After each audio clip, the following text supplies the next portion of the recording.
First of all, will you tell me your name? I've forgotten it. My name is Ian. Okay. You wanted to talk about the School for the Deaf and I think specifically the dormitories and some of the things. Now that you have graduated and are in college, can you look back on the School for the Deaf and give me some suggestions on how you might improve different situations there?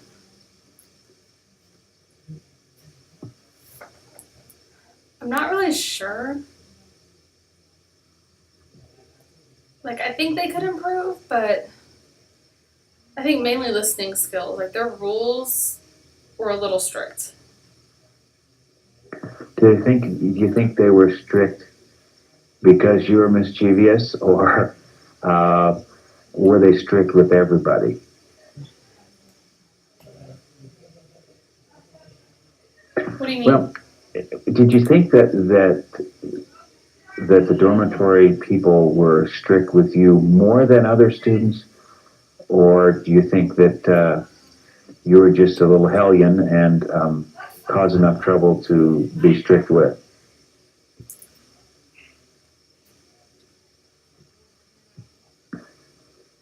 I think it was probably part me, but I also think it was the other. Do you mean, when you say others, do you mean other students who, let's say, caused problems, or just you?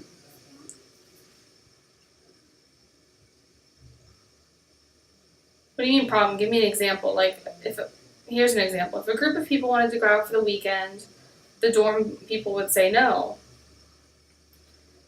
You know, especially if it was like a last minute decision, the staff would say no.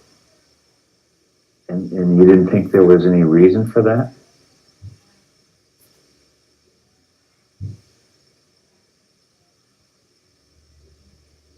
Well, when Sometimes you I want to didn't go think out so. for the weekend, let's say you live in the dormitory, do you ask permission from the dorm people, or do you have a permission slip or something from your parents that say you can go out at certain times if it's okay, or how does that work?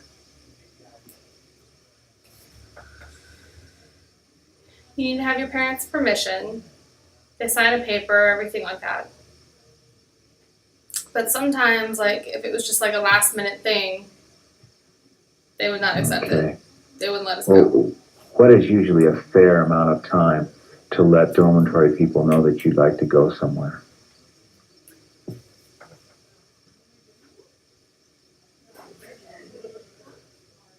The dorms have different levels. If you're level 3,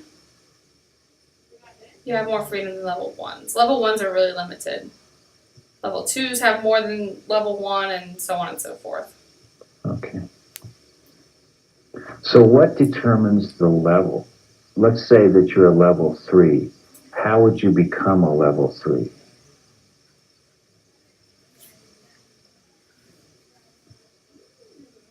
You have to have a good attitude. You have to show a lot of improvement. You have to be skilled at everything you do, like tests.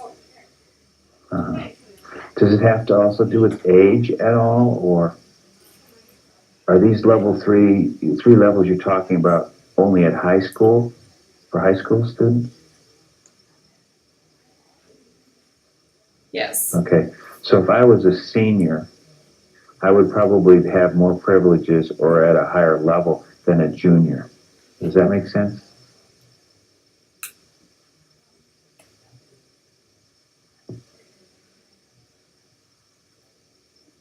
Seniors are always going to have more freedom, but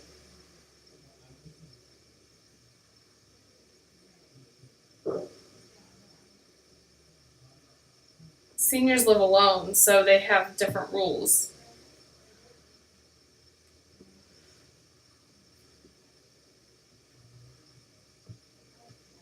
Mm-hmm. Is that something that you would have liked to do, or did you have that opportunity?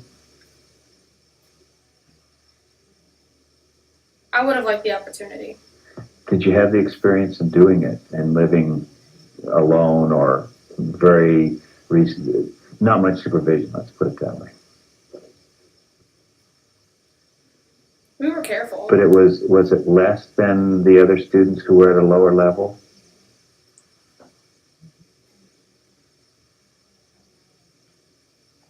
What do you mean?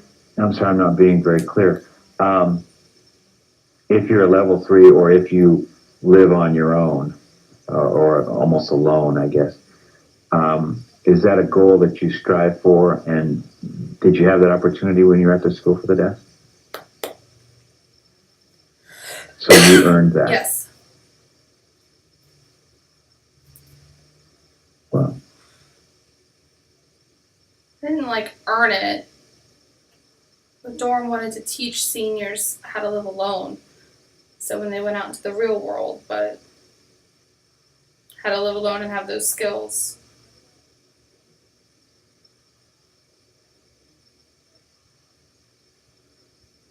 Just like all the teachers live alone. I see. And did you enjoy that? Yeah. What else did that involve? Did you have to budget for food, or did you still eat in the dormitory, or what other kind of skills did they require?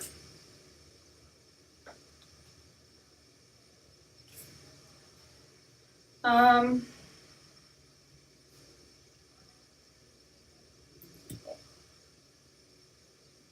trying to think. I don't really remember. Well, I don't know. How valuable do you think it was if you don't remember what you learned?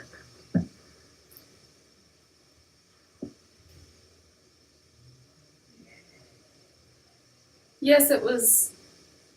It was very bad. Let's put it this way. Did it help you, or does it help you now, being in college, having those skills?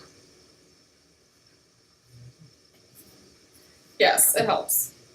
Did you have, or do you have an apartment, or how do you live now? I live alone in my Okay, apartment. so from the School for the Deaf's teaching, that helped you in your dormitory, in your apartment now. Okay. Well, Yes. that's good. Then you learned something from it.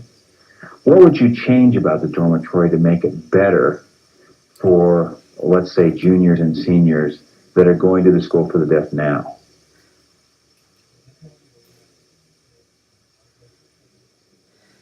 I'm really not sure. Is there skills that dormitory people should have that maybe they didn't? I remember you talked a little bit before about being mischievous and getting in trouble, and I'm wondering why that happened. Was the communication good?